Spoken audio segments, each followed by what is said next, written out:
নমস্কার। লার্নেক্স ক্লাসের ইংলিশ ক্লাসে তোমাদের সবাইকে স্বাগত। আমি প্রণব মণ্ডল। আজকে আমরা এই ক্লাসে ইংলিশ এমসিকিউ নিয়ে আলোচনা করব।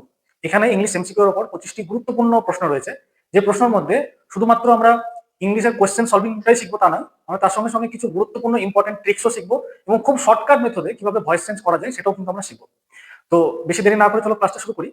তো প্রথমে দেখো, প্রথম যে প্রশ্নটা আমাদের কাছে রয়েছে সেই প্রশ্নটি রয়েছে, the committee's report was so blank that it left no room for further debate.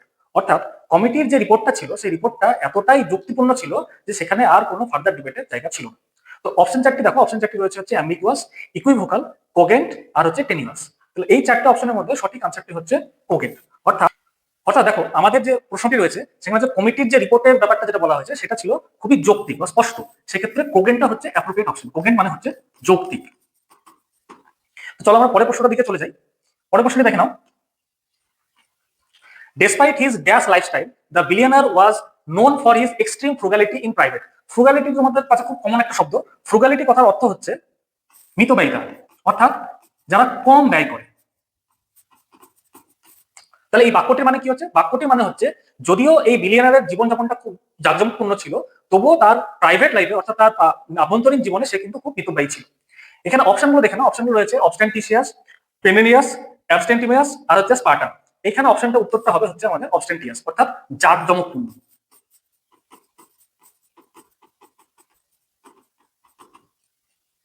পরের প্রশ্নের দিকে চলে যাই।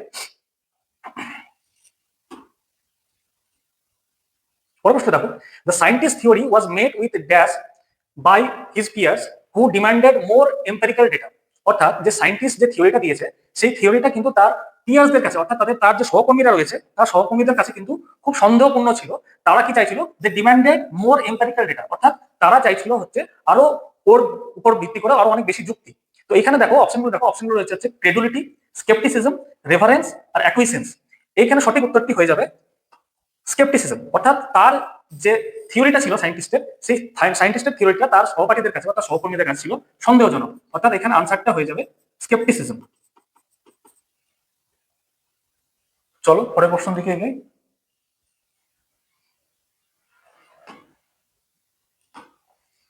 পরের প্রশ্নটা দেখো, the medication was known to dash the symptoms though it could not cure the underlying disease.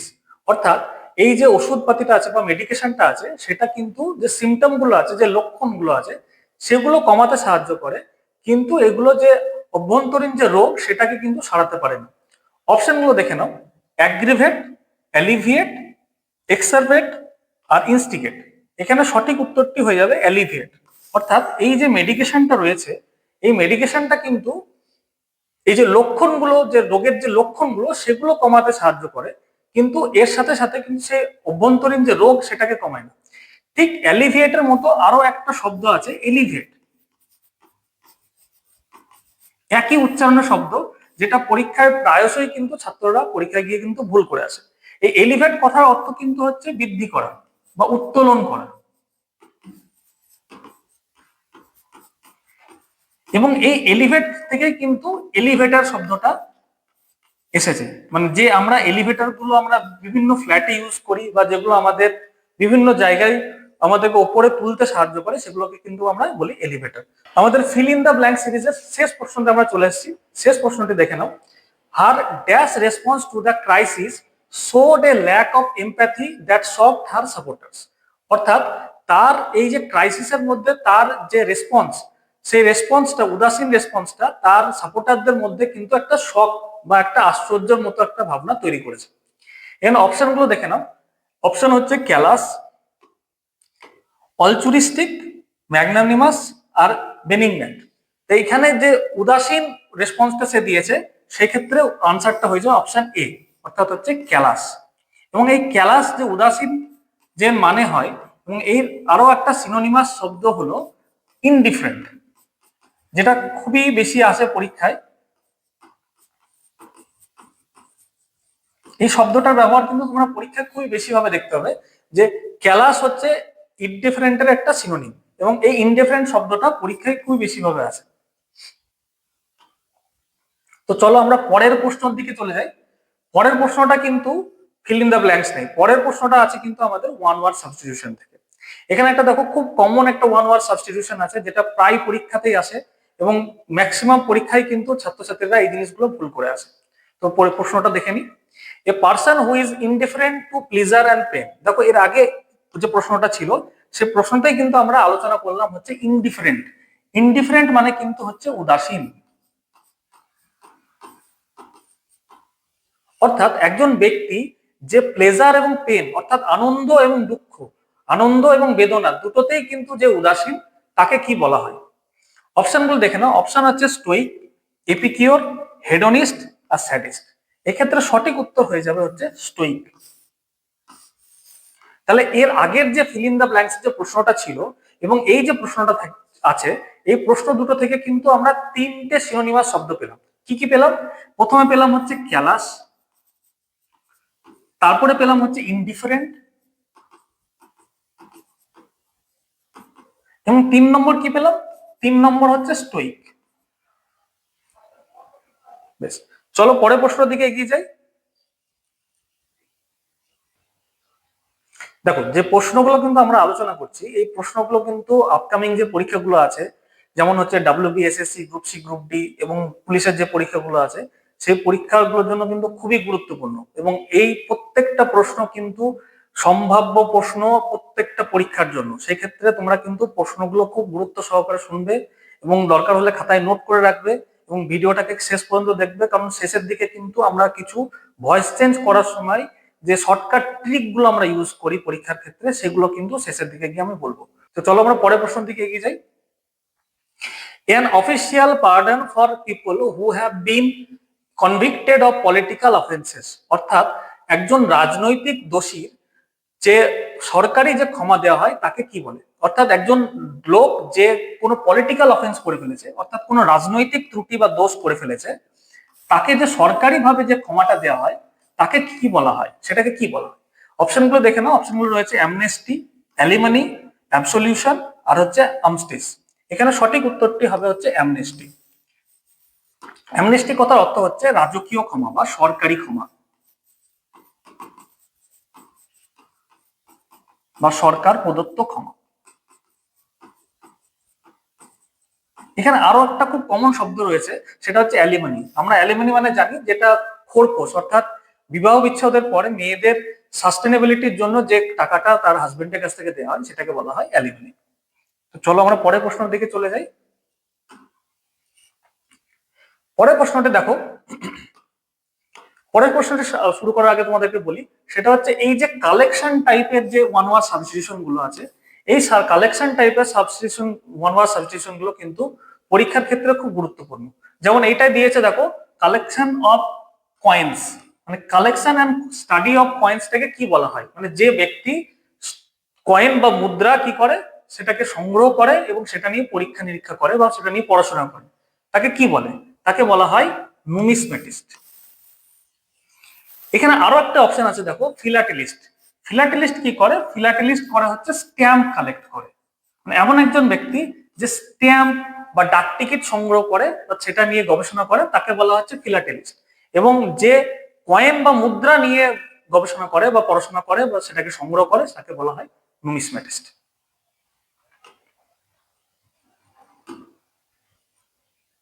এই প্রশ্নটিতে দেখো, the study of the origin and history of words, অর্থাৎ যে পড়াশোনার মাধ্যমে, অর্থাৎ যে স্টাডির মাধ্যমে ওয়ার্ডস বা শব্দের হিস্ট্রি এবং তার উৎপত্তি, মানে তার ইতিহাস এবং তার উৎপত্তি নিয়ে পড়াশোনা হয়, তাকে কি বলে? অপশনগুলো দেখে নাও। অপশন হচ্ছে এন্টোমোলজি, ইটিমোলজি, ফিলোলজি আর ফোনোলজি। এখানে সঠিক উত্তরটি হয়ে যাবে ইটিমোলজি। যদিও অনেকের মনে হতে পারে যে এন্টোমোলজিটাও হতে পারে, কারণ এটা অনেক কাছাকাছি শুনতে একটা শব্দ, কিন্তু এটা অবশ্যই একটা খুব গুরুত্বপূর্ণ হোমোনিম। এন্টোমোলজি কথার অর্থ হচ্ছে পতঙ্গ বিদ্যা। পরের প্রশ্নে দেখো, a short speech at the end of A play address to the audience, অর্থাৎ একটা ছোট বক্তৃতা যেটা যে কোনো নাটক বা কোনো ড্রামার শেষে গিয়ে দেওয়া হয় অডিয়েন্সের জন্য, সেটাকে কি বলা হয়? অপশনগুলো দেখো, প্রোলগ, সলিলোকি, এপিলগ আর মনোলগ। এক্ষেত্রে সঠিক উত্তরটি হবে হচ্ছে এপিলগ। দেখো, প্রোলগ আর এপিলগের মধ্যে দুটো বেসিক পার্থক্য হচ্ছে, প্রো মানে সবসময় হচ্ছে প্রথমে, অর্থাৎ প্রোলগ মানে যে শব্দটা বা যে স্পিচটা কোনো নাটকের বা ড্রামার বা প্লের প্রথমে দেওয়া হয় সেটা হবে প্রোলগ, আর যেটা শেষে দেওয়া হয় সেটা হবে কিন্তু এপিলগ।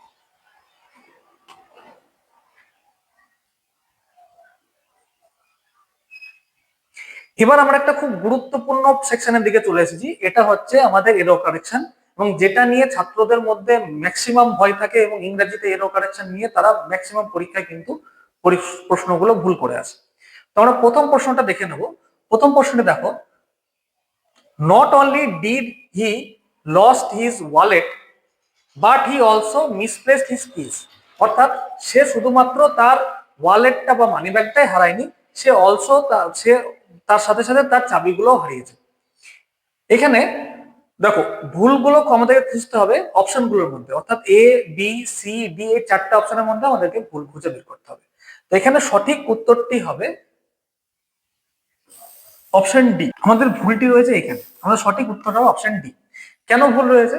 কারণ আমরা অলরেডি এখানে ডিড লাগিয়েছি। আমরা জানি যে যদি কোনো বাক্যে আমরা প্রথমে ডিড লাগিয়ে ফেলি তাহলে সেটাকে আর ডবল পাস্ট করার কোনো প্রয়োজন পড়ে না, অর্থাৎ আমাদের এখানে শুধুমাত্র মিসপ্লেস লিখলেই কিন্তু বাক্যটা সঠিক হয়ে যায়। তো চলো পরের প্রশ্নের দিকে এগিয়ে যাই আমরা। Each of the students were required to submit their assignment. অর্থাৎ প্রত্যেকটা স্টুডেন্টকে বলা হয়েছে তাদের অ্যাসাইনমেন্ট গুলো জমা দেওয়ার জন্য। এখানে যে চারটে অপশন গুলোর মধ্যে রয়েছে, এই চারটে অপশনের মধ্যে দেখো একটা জিনিস, সেটা হচ্ছে এই যে ইচ কথাটা রয়েছে, এই ইচ কথাটা কিন্তু ইটসেলফ হচ্ছে সিঙ্গুলার। ইচটা কিন্তু সবসময় সিঙ্গুলার। তাহলে ইচ যে কোনো বাক্যে যদি আমি থাকি, ইচের পরে যে ভার্বটা আমরা ইউজ করবো সেটা কিন্তু সবসময় আমরা সিঙ্গুলার ভার্ব করবো। কিন্তু এখানে দেখো যে ভার্বটা দেওয়া আছে এখানে হচ্ছে ওয়্যার, ওয়্যারটা কিন্তু ইটসেলফ একটা প্লুরাল ভার্ব। তাহলে আমরা ইচের পরে কি বলেছি, ইচের পরে সবসময় কিন্তু আমরা সিঙ্গুলার ভার্ব করবো। তাহলে আমাদের অপশনটা ভুল রয়েছে হচ্ছে অপশন বি, অর্থাৎ আমাদেরকে এটা ওয়্যারের জায়গায় কিন্তু আমাদেরকে এটা ওয়াজ করতে হতো। আশা করি তোমরা এই কোশ্চেন গুলো কিন্তু বুঝতে পারছো। পরের প্রশ্নটা দেখো, একটা কন্ডিশনাল বাক্য দেওয়া রয়েছে, if I could have known you were coming I would have baked a cake. দেখো, এই ধরনের কন্ডিশনাল সেন্টেন্সে যেখানে ইফ লাগানো থাকবে, ইফ লাগানো যদি কোনো কন্ডিশনাল সেন্টেন্স থাকে, ইফ যুক্ত যদি কোনো কন্ডিশনাল সেন্টেন্স থাকে,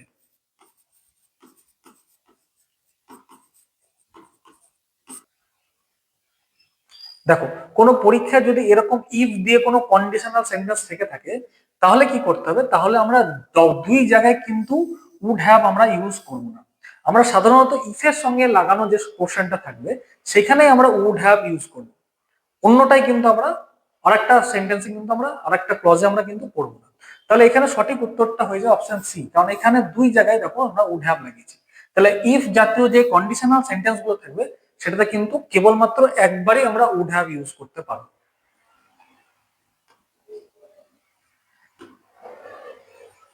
পরের প্রশ্নটা দেখো, between you and I think the management's decision is highly questionable. এই প্রশ্নটা দেখো, আমরা একটা জিনিস এখানে নতুন করে বলবো, সেটা হচ্ছে বিটুইন যখন এই প্রিপোজিশনটা আমরা ইউজ করব, বিটুইন প্রিপোজিশন ইউজ করলে আমরা সবসময় প্রোনাউন যেটা তারপরে থাকবে সেই প্রোনাউনটার কিন্তু সবসময় অবজেক্টিভ ফর্ম হবে। অর্থাৎ এইখানে দেখো বিটুইন ইউ অ্যান্ড আই যেটা রয়েছে, বিটুইন ইউ অ্যান্ড মি হবে। আমরা জানি যে কোনো প্রোনাউনের তিনটে ফর্ম হয়, একটা হচ্ছে নমিনেটিভ বা সাবজেক্টিভ বা অবজেক্ট, তারপরেরটা হচ্ছে অবজেক্টিভ, তারপরেরটা হচ্ছে পজিটিভ।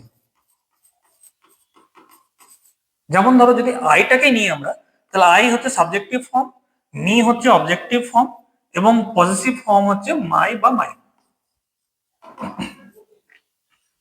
তাহলে এই ক্ষেত্রে আমরা কি বললাম, যে বিটুইন যখন থাকবে কোনো প্রশ্নের মধ্যে, বিটুইনের পরে আমরা সবসময় কিন্তু অবজেক্টিভ ফর্মটা ইউজ করবো, অর্থাৎ এখানে আমাদের কিন্তু নিউ ইউজ।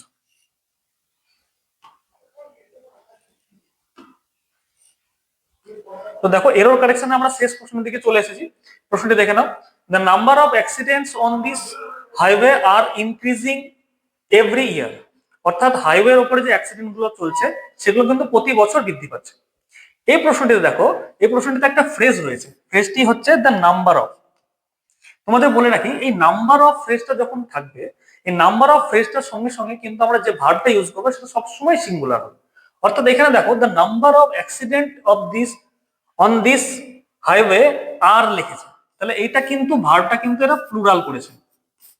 কিন্তু আমাদের আমি কি বললাম, যখন দ্য নাম্বার অফ ফ্রেজটা আমরা ইউজ করব সেটার ভার্বটা সবসময় সিঙ্গুলার হবে। তাহলে এখানে আমার হবে ইজ। তাহলে আমার ভুলটা কোথায় রয়েছে? ভুলটা আছে অপশন সি। আমার সঠিক উত্তর হয়ে যাবে অপশন সি। এবার আমরা ভয়েস চেঞ্জ যে প্রশ্নগুলো রয়েছে, ভয়েস চেঞ্জের দেখো, ভিডিওর প্রথমে কিন্তু আমি তোমাদেরকে বলেছিলাম যে আমরা এই যে এমসিকিউ গুলো সলভ করব, সেই সলভ করার সঙ্গে সঙ্গে কিন্তু আমরা ভয়েস চেঞ্জের যে শর্টকাট ট্রিক, সেই শর্টকাট ট্রিক গুলো কিন্তু তোমাদেরকে বলে দেবো। আমরা দেখো ভয়েস চেঞ্জের যে কোয়েশ্চেন গুলোতে চলে এসেছি। প্রথম প্রশ্নটি দেখে নাও।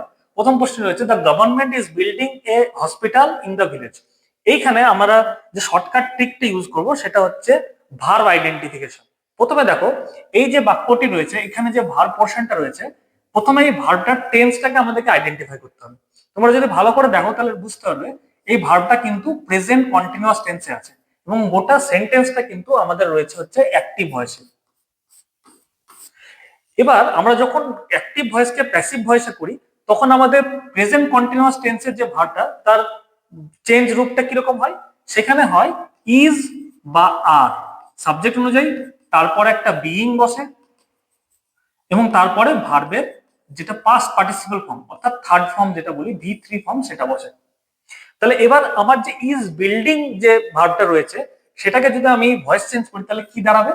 অপশন অনুযায়ী বা সাবজেক্ট অনুযায়ী ইজ বা আর বসবে, তার সঙ্গে বিইং বসবে এবং তার সঙ্গে কি হবে? বিল্ডিং এর থার্ড ফর্ম অর্থাৎ বিল্ড। তাহলে আমার এই যে চারটে অপশন রয়েছে, এই চারটে অপশন পড়ার কোনো প্রয়োজনই পড়বে না। আমরা শুধু এই পোর্শনটাকে অপশনগুলোর মধ্যে খুঁজে বের করবো। যদি এইটাকে আমরা আইডেন্টিফাই করতে পারি তাহলে আমাদের কিন্তু কোশ্চেনের আনসার হয়ে যাবে। তুমি এখানে অপশনগুলোতে দেখো, এখানে রয়েছে ওয়াজ বিং বিল্ড, এখানে রয়েছে ইজ বিল্ড, এখানে দেখো রয়েছে ইজ বিং বিল্ড, এখানে রয়েছে হ্যাজ বিং বিল্ড। তাহলে আমরা যেটা খুঁজছিলাম ইজ বা আর বিং বিল্ড সেটা তখন এখানে রয়েছে। তাহলে আমাদের আর প্রশ্ন পড়ার কোনো প্রয়োজনই নেই, আমাদের আনসার হবে কিন্তু অপশন সি। ঠিক আছে, চলো আমরা পরের প্রশ্নের দিকে চলে যাই।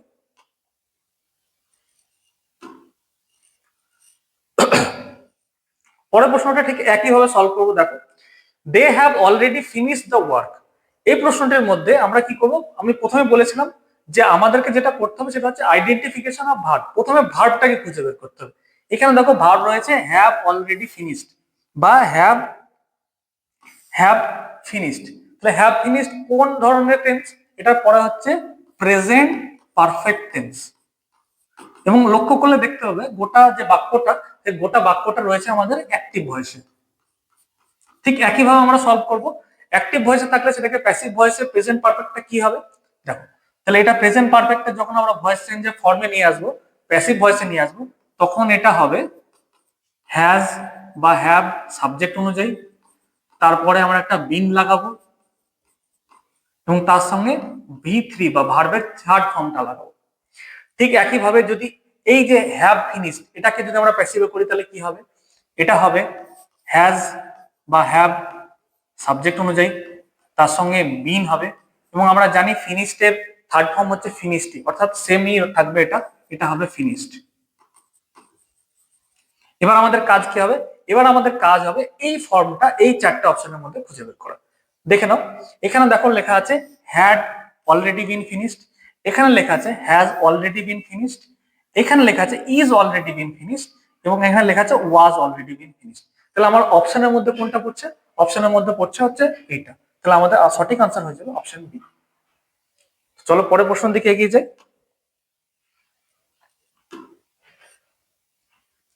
দেখো, এটা একটা ইন্টারোগেটিভ সেন্টেন্সের উপর ভয়েস চেঞ্জ দেওয়া রয়েছে। এখানে যেটা রয়েছে দেখো, who can solve this puzzle. তো আমরা জানি যখন ক্যান যে মডালসটা আছে সেই মডালসটা যখন আমরা ভয়েস চেঞ্জ করব, এটা আমাদের ভার্ব, ক্যান সলভটা হচ্ছে আমাদের ভার্ব। তাহলে যখন এই মডালস থাকাকালীন কোনো বাক্যের আমরা ভয়েস চেঞ্জ করব তখন সেটা টু বি ফর্মে আসে, অর্থাৎ ক্যানটা হবে ক্যান বি সলভড।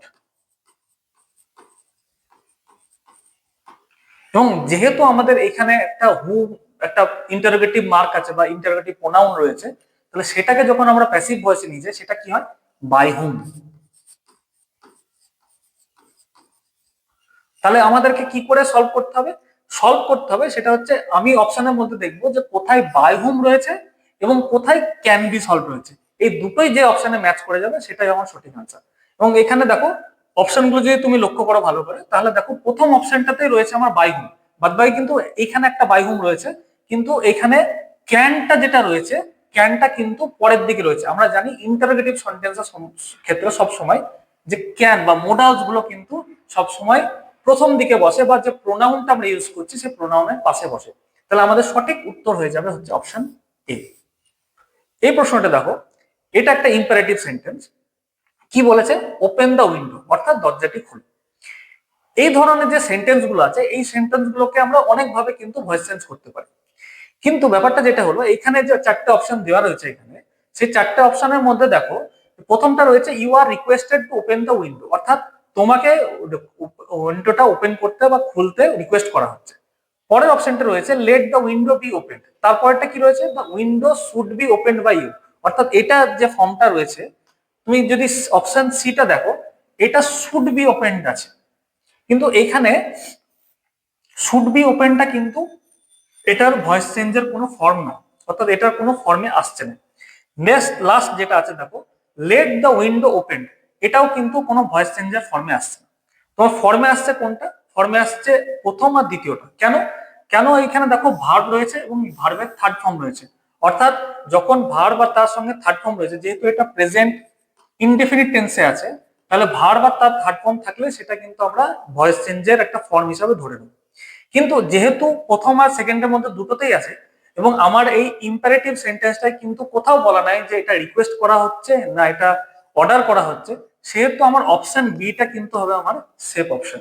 অর্থাৎ আমি এখানে এমন একটা অপশন চুজ করব যেখানে কিন্তু বোঝা যাবে না যে এটা হয় অর্ডার না এটা কোনো রিকোয়েস্ট। তাহলে আমার সঠিক উত্তরটা হয়ে যাবে late the window be open. তোমাদের এটাও বলে রাখি, যদি কোনো পরীক্ষার ক্ষেত্রে ধরো এরকম একটা অপশন থাকলো যে এই ধরনের একটা কোয়েশ্চেন থাকলো এবং তার আনসার কিন্তু এটা দেয়া থাকলো, সেটাও কিন্তু হতে পারে যদি তাতে কোনো স্পেসিফিক আলাদা কোনো ভয়েস চেঞ্জের ফর্ম খুঁজে না পাওয়া যায়।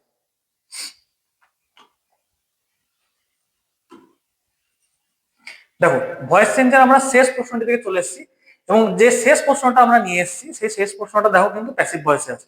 এর আগে যে কটা প্রশ্ন আমি করালাম সব কটাই কিন্তু দেখো অ্যাক্টিভ ভয়েসে ছিল, শেষ প্রশ্নটা কিন্তু প্যাসিভ ভয়েসে আছে। এবং আমি প্যাসিভ ভয়েসের ক্ষেত্রে সেম ট্রিক কি করে অ্যাপ্লাই করব সেটা কিন্তু তোমাদেরকে এই প্রশ্নের মাধ্যমে দেখিয়ে দেবো।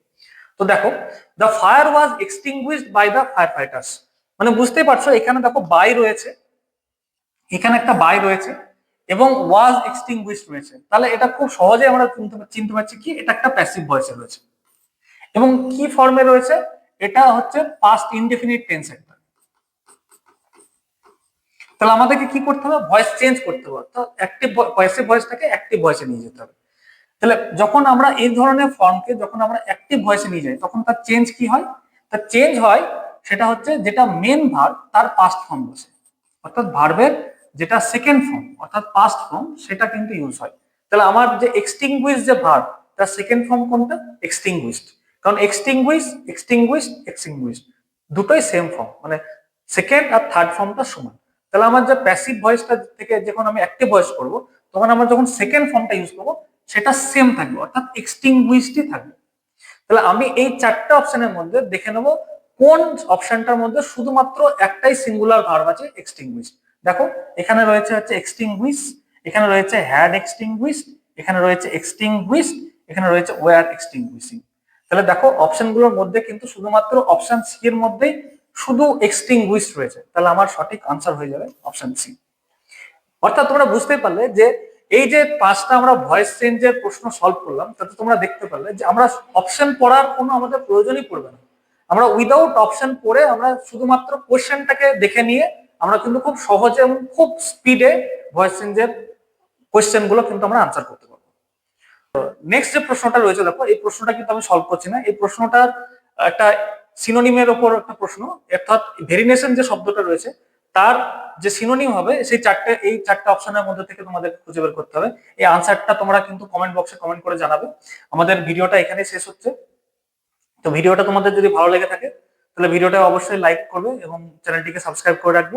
আমার এই যে ক্লাসটা হলো, এই ক্লাসটার যদি পিডিএফ তোমরা চাও তাহলে তোমরা এই ক্লাসটার পিডিএফ আমাদের টেলিগ্রাম চ্যানেল থেকে খুব সহজেই নিয়ে নিতে পারো। আর যারা WBSSC group C group D পরীক্ষা দেবে তাদের জন্য একটা সুখবর দিচ্ছি। সেটা হচ্ছে আমরা একটা কম্পিউটারের উপর একটা ফ্রি পিডিএফ বই কিন্তু আমাদের এই চ্যানেলের মাধ্যমে আমরা কিন্তু পাবলিশ করছি, সবাইকে ফ্রিতে দিচ্ছি। যারা এই বইটি নিতে ইচ্ছুক তারা কিন্তু আমাদের এই যে ডেসক্রিপশনে দেওয়া যে অ্যাপসের লিঙ্ক আছে সেই লিঙ্ক অ্যাপটাকে ডাউনলোড করো, সেই বইটা তোমরা নিয়ে নিতে পারো, বা আমাদের টেলিগ্রাম চ্যানেল জয়েন করো, কিন্তু আমরা সেই বইটা তোমাদেরকে ফ্রিতে প্রোভাইড করে দেবো। তো আমাদের ভিডিওটা এখানে শেষ হলো, দেখা হবে নেক্সট ভিডিওতে। ধন্যবাদ।